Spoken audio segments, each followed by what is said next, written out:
Epstein case and why the now deceased billionaire got away with his underage sex trafficking scheme for so long. We told you last night about a new bill filed that would let a judge finally release the secret grand jury testimony from Epstein's 2006 case. Investigative reporter Terry Parker has been covering the Epstein story for years and has more on what this bill could do. Terry? Yeah, Tiffany, it's not just reporters like me who wonder what happened behind closed doors that let Jeffrey Epstein get that sweetheart deal. Many of you do too.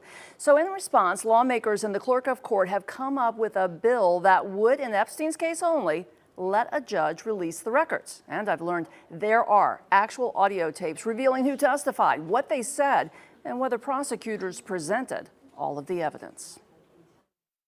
When Palm Beach police investigated Jeffrey Epstein for sex trafficking starting in 2005, they interviewed well over a dozen young girls who said they'd been groomed to give Epstein regular sexual massages at his Palm Beach mansion. I did it naked, but I wouldn't let him touch me or anything like that. So after that, he's like, you know what? He's like, listen, I'll pay you $200 for every girl that you bring to me. Armed with the disturbing accounts and corroborating evidence they seized inside Epstein's mansion, police presented the case to the Palm Beach County State Attorney. But they were shocked when a grand jury returned only a misdemeanor indictment of soliciting a prostitute. Here's what the police chief told me in 2018. Anyone who committed the acts that he committed under a normal situation would be prosecuted and likely convicted.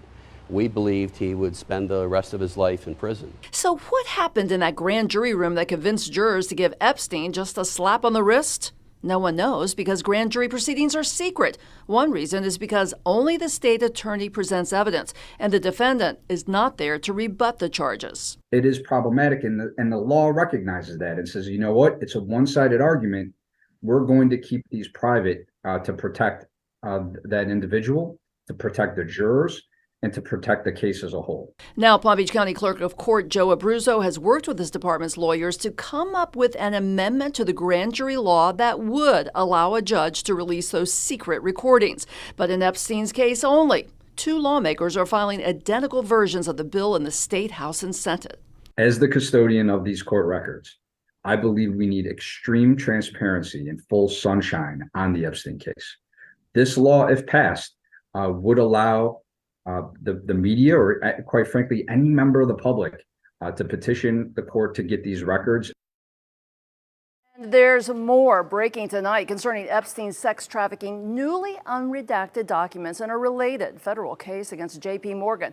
I've obtained documents that outline hundreds of emails between a former top J.P. Morgan executive and Epstein, many of them disturbing, including references to Disney princesses and a very profound relationship and friendship. That's all new at 6. Terry Parker, WPBF 25 News.